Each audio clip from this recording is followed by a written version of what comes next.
Welcome back to my channel, everyone. I'm Megan Fox, and I need to do a TLDR. It's been too long. So here we go. We are going to talk about the Jeremy Hales case, which I have been covering for over a year now. And the big question is, how did we get here? Because now I'm involved in a lawsuit.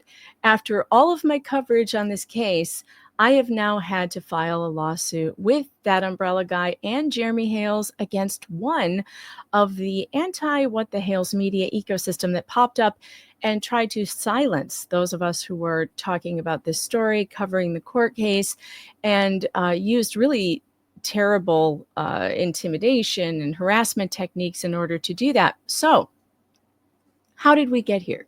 I'm going to try and answer that question in a short period of time. It is not going to be easy. However, there are, I may have to break this into two parts. I don't know. We'll see. We're going to start with dissecting the Anti-WTH Media Ecosystem. What is it? Who is it? And, let's look at that. So let's go over to my whiteboard.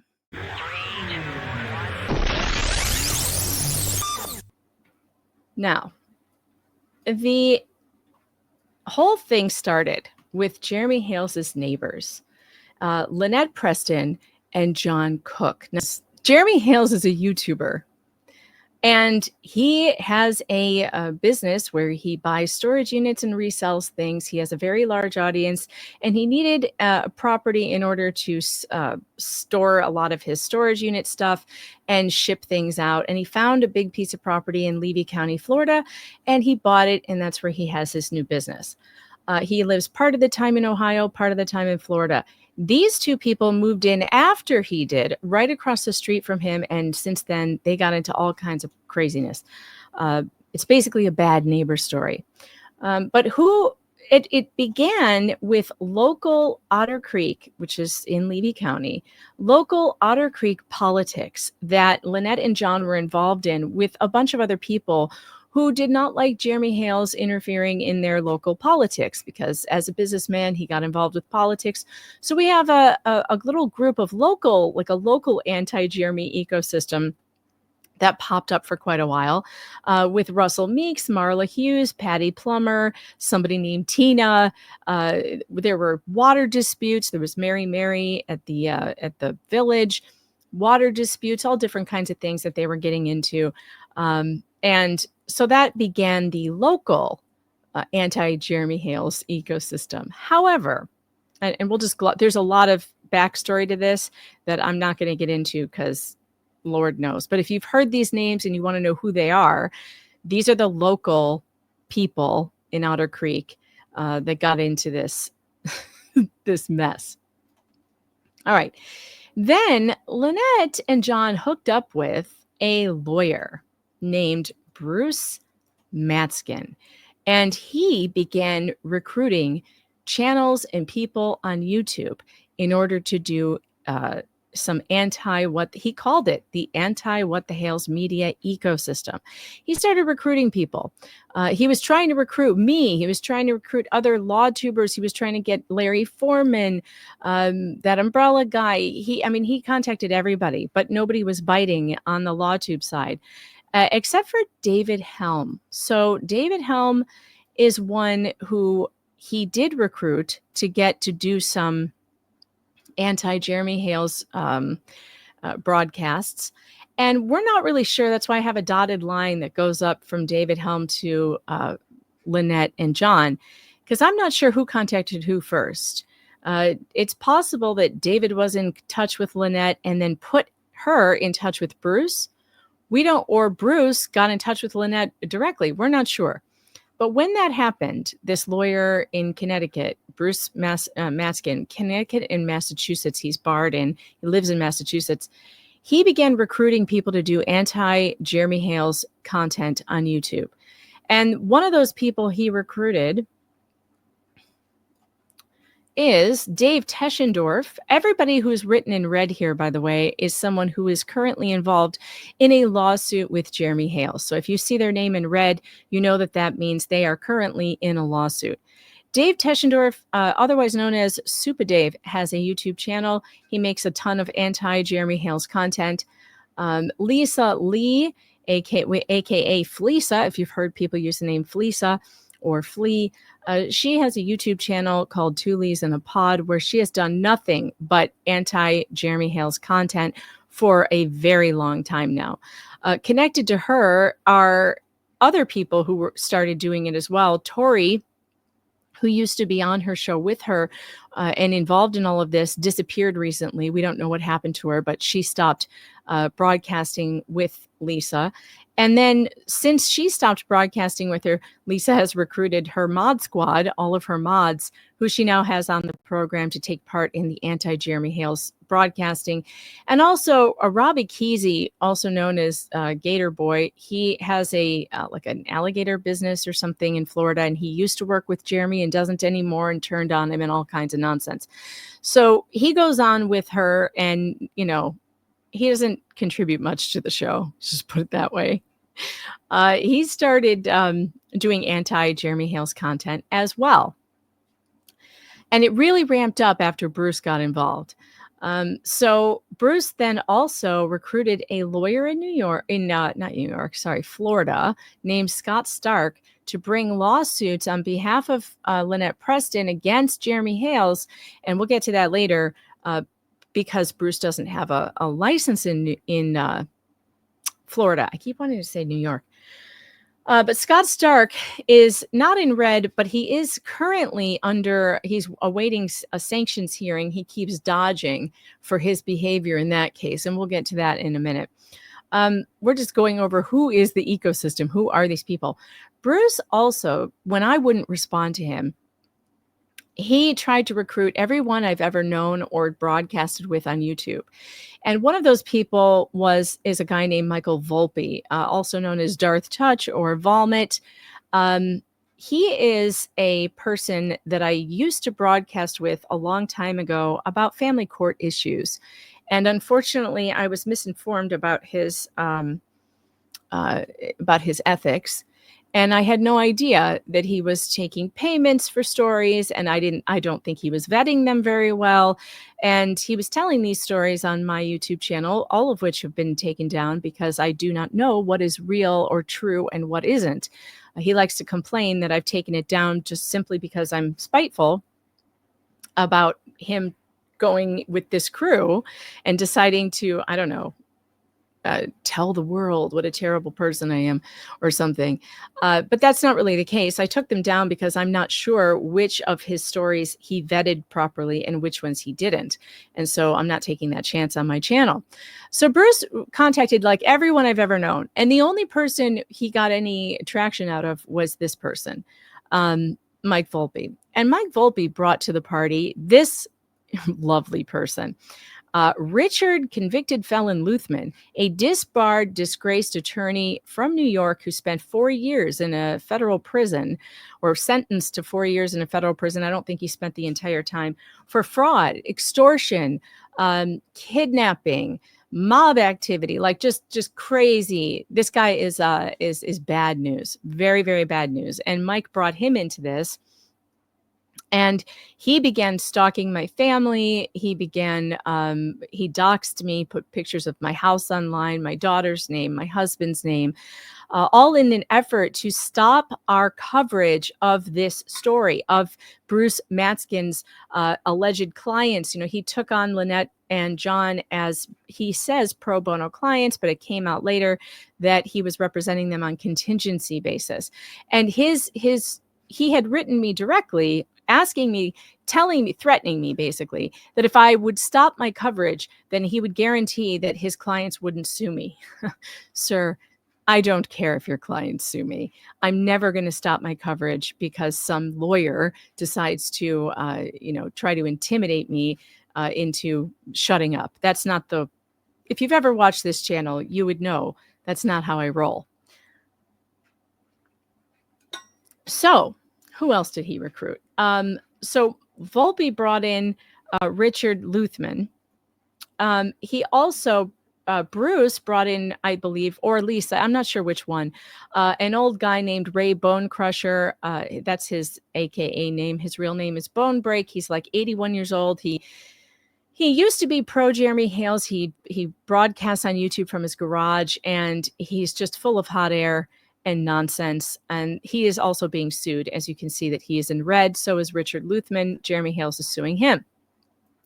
Volpe, or Volmit, as I like to call him, also recruited someone named Legally Leslie, or Leslie Ferderigos, aka Lips, we call her, because she has extremely blown up, overinflated lips. You can see the pictures of her here. Oh, I can't get any closer than that, really? Let me try blowing that up. All right, there we go. So Legally Leslie, quite the character, this one. As you can see, she has giant, giant lips, and she likes to use a lot of face filters. She used to be an attorney, but again, just like this crew, she is a disgraced attorney. She was, I believe, forced to retire permanently because of her facing discipline. She was facing discipline with the Florida bar, another disgraced attorney. She spent 5 years as an attorney and couldn't hack it because she got into too much trouble with the bar. She wasn't showing up. Her clients sued her. She wasn't showing up for hearings. She would leave her clients, without an attorney during these hearings, and that was a big problem, according to the bar. And so she was facing a ton of discipline. She was facing losing her license, which is the only reason why a person would voluntarily give up their license forever in lieu of discipline. So she started, now this is so crazy. It's hard to even put this into words. Let me try, however. I'm going to try and figure out how to tell you this in a short period of time. I guess at one point I interviewed her a long time ago because Volpe, who was on the show with me, I would sometimes let him bring on people that he was interviewing, right? And I wouldn't have looked at her story or any of his stories. I would just let him bring someone on and we would listen to their story. He claims that she came on my program. I couldn't find the recording. I don't know where it is. I never found it. And her story at the time was that she was working on guardianship cases where, lawyers are put in charge of either elderly people or people who can't take care of themselves and their finances. And those finances are all run through that attorney. She was claiming that she was representing some people who were wrongfully in that system. Now, we know the guardianship system is rife with abuse, so it didn't seem that off the wall to me at the time, I'm sure. So I listened to her story. Because I had her on my show one time, this woman seems to think we have a relationship, which I didn't even remember her from all those years ago. I don't remember her. So when Volpe brought her into this story, this is the way that it happened. I didn't take much notice of her for very long, and for a while. So in April of 2025, Leslie bought a Bully Exterminators website. That's when she bought it, in April of this year. Then in the same month, in April, she created a Bully Exterminators YouTube page. In January, she restarted her YouTube page, which had about 7 subscribers at the time, called Legally Leslie. So it looks like she started ramping up to do stuff, with this case in January. In May, in April, she does her interview with Mike Volpe. And Volpe spends the entire time, spinning all kinds of lies about me, and because he's upset that I won't speak to him anymore. And one of the reasons, or the biggest reason I won't speak to him anymore, is because I warned him that Bruce Matskin was out there, trying to turn my friends and colleagues against me and to try and get my YouTube channel taken down. That's what he said he was going to do. And Volpe didn't listen to me. He said no, he was going to do the interview anyway, and he was going to talk about the story, and I couldn't tell him what to do. And I was like, well, fine. You're right. I can't tell you what to do, but I'm not going to be in your contacts anymore. Yeah, for sure. So he spent the entire time on that interview with her, lying about me, saying bad things about me, telling people that I'm not a real journalist anymore, just simply because I don't cover the types of stories he thinks I should cover. It's very strange. He's very obsessed. He calls me his former friend, Megan Fox, which is bizarre. I wouldn't say we were friends. We were colleagues, maybe. But I am very friendly. I'm friendly to people that I work with. She does this interview. She did send me an email right before it, I think around the 16th of April, which I didn't respond to. She asked me to come on her show. I ignored her. I didn't want to have anything to do with it. And then she had her interview with Volpe where they talked about me almost the entire time and about how I won't speak to him anymore. On 5/6, so in May, she republishes this very vulgar video that Luthman created of me and Jeremy Hales, insinuating that there was a sexual relationship there, and it was basically revenge porn, if you know what I mean, digitally created sex act, and it was disgusting. And she republished it several times. She put it on YouTube, then she put it on Facebook in May. Now, this was in May 6th, May 13th. She's still doing this. I still haven't said a word about her. Not a word. I don't know why that's blurry on the screen. Let me see if I can make okay. So I still haven't said anything about her, have not mentioned her at all. On 5/13, the same day that she shared the disgusting video on Facebook, Tug has a live stream. It's this one right here. Tug and we did this live stream right here. It's called Hales Lull Your Insane Court Secrets. And during this live stream, we talked about how there were small channels trying to get in on making a name out of Jeremy Hales, and how these smaller YouTubers were basically increasing their audience share, increasing their views by doing anti-What the Hales content. And that there are other smaller channels out there. And we were referring to Leslie's channel without saying her name because we didn't want to give her that kind of platform. We didn't want to send a bunch of people over to her channel and grow her channel based on lying about Jeremy Hales. The only thing we said about her before she, even after all these terrible lies that she was telling, to a very dramatic end. I do want to point this out too. So anytime somebody covers this, I get sent the videos, if they're coming from the Anti-Hales ecosystem. Any tiny channel that gets pulled in there, if you're going over there and watching it and sending it to people, you are giving them clicks. These are tiny ass nobody channels. Don't give them clicks. That had views before this. And if you go over there and you watch this and you give them 1,000 views and they've never had that many views, all that will do, they'll never stop, is encourage them to continue. And if you want the defamation against Jeremy Hales to stop, if you want it to stop, then you have to stop giving it traction. Don't worry, we will inform you of everything you need to know. There is nothing out there that they are putting out that you need to see. Nothing. Well, again, you can inform yourself through any of the court filings. They are out there. I encourage you to pick up the court filings on your own. That 100%, you can pick up anything that we pick up and cover.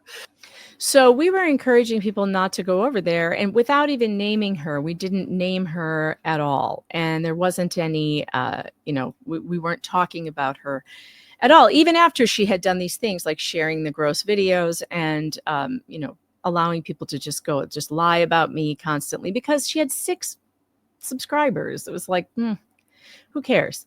And very shortly after this, I want to say it was on, let's go back to my whiteboard. It would have been, so on 5/13, you just heard that broadcast. We tell people not to watch these small channels that are spreading the hate and this defamation against him. It just makes them bigger. And the ecosystem really has made their channels thrive off of this negative coverage of Jeremy Hales. That's the whole point. They're building an audience off of this just negatively covering him in these really gross ways. So here was another one trying to hop on and like make her debut.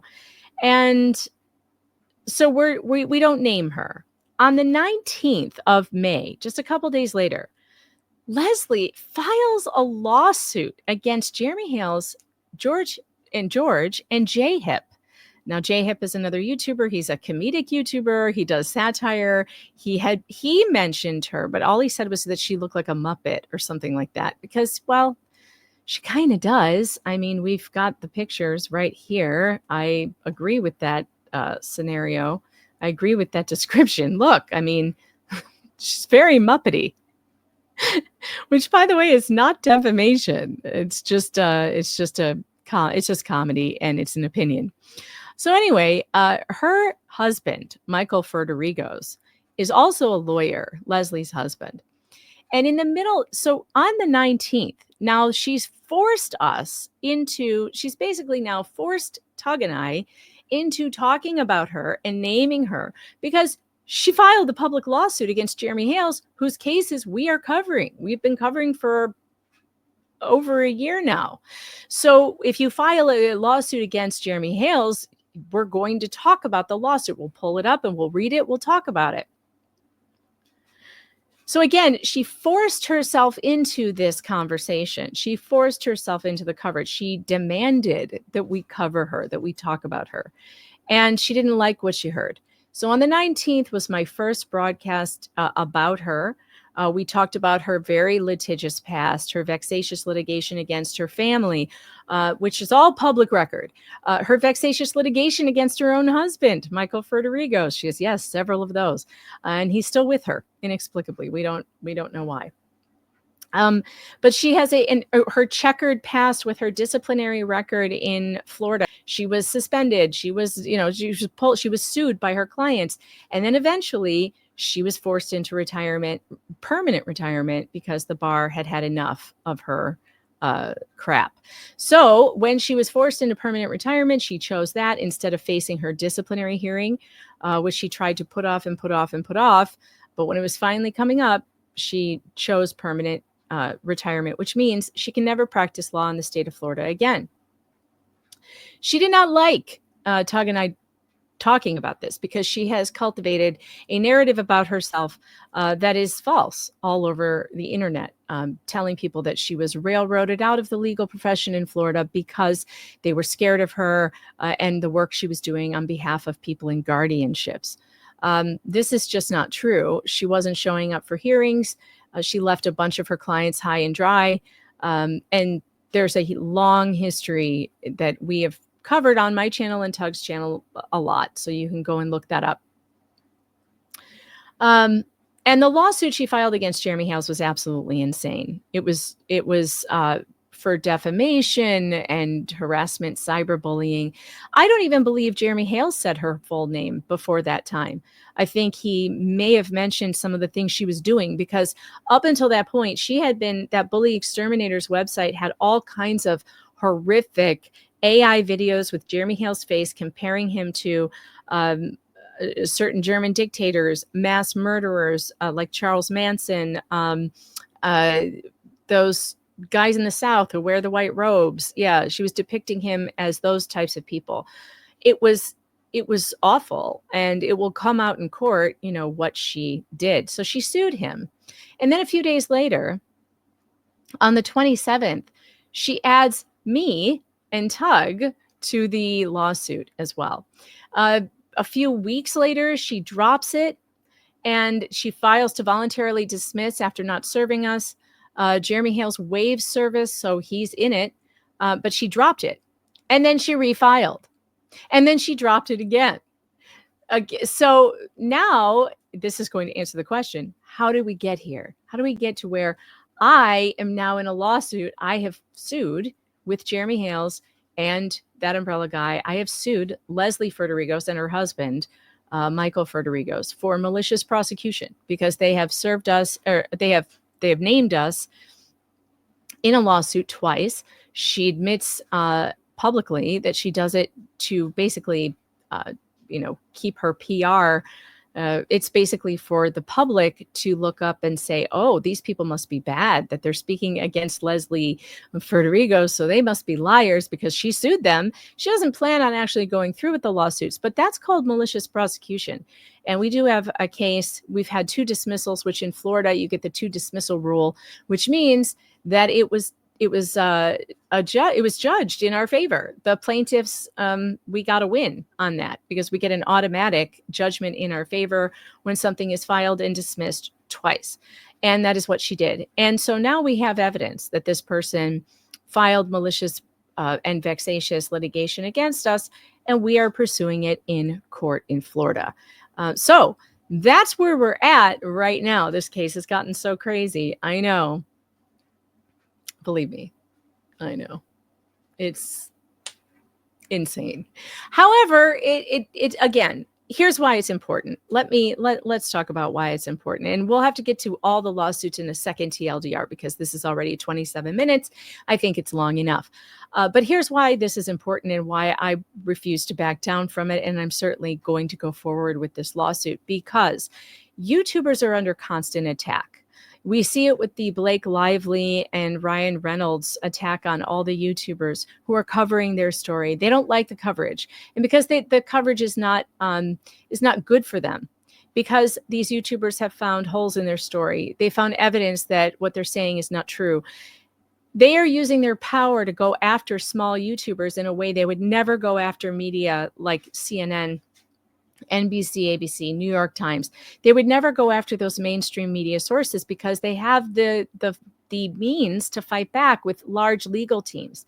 YouTubers are under constant attack by people, powerful people who want us to shut up. And they do not like that the new media is out here giving our opinion and showing our research and the types of things that we do to bring awareness to a case. They don't like it. This is not the first time Tug and I have been attacked for covering a case. Tug was attacked relentlessly for his coverage of Johnny Depp versus Amber Heard. He was attacked by bots. He was attacked by the New York Times. They do not want independent journalists, independent YouTubers covering the cases that the mainstream press used to have a chokehold on. And so now it's being seen as an easy way to shut down criticism by going after YouTubers who they think don't have the means to fight back. Lauren Knighty was recently subpoenaed by Blake Lively for all of her, emails, communications. It's crazy. It's absolutely crazy. And after Lauren fought back with a bunch of other YouTubers that she went after, Blake Lively dropped it because the truth is this is America. We have free speech. We're allowed to have our opinions of people in public lawsuits. And those opinions are allowed to be negative. And if they happen to be negative, well, that's your problem. And you can't shut up an entire group of people who are talking about the case. In this case, Leslie Ferderigos thought that she could, swing around her legal knowledge and her lawyer husband to scare us off of this case. Bruce Matskin tried to do the same thing, and he still tries. He's repeatedly always threatening lawsuits to get us to stop talking about this case. It's not going to happen. And we aren't going to stop talking about it because YouTubers matter.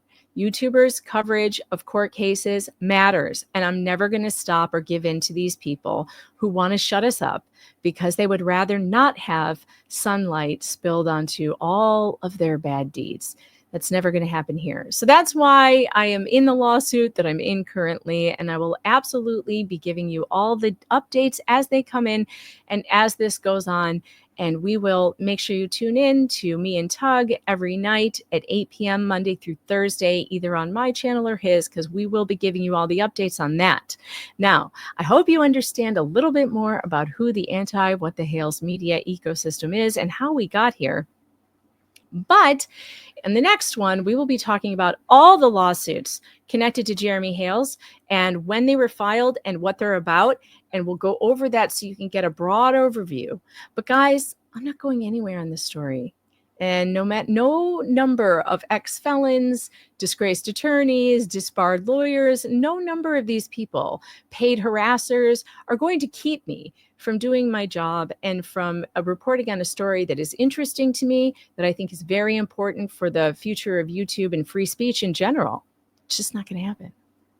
All right, guys, thanks for tuning in. See you soon.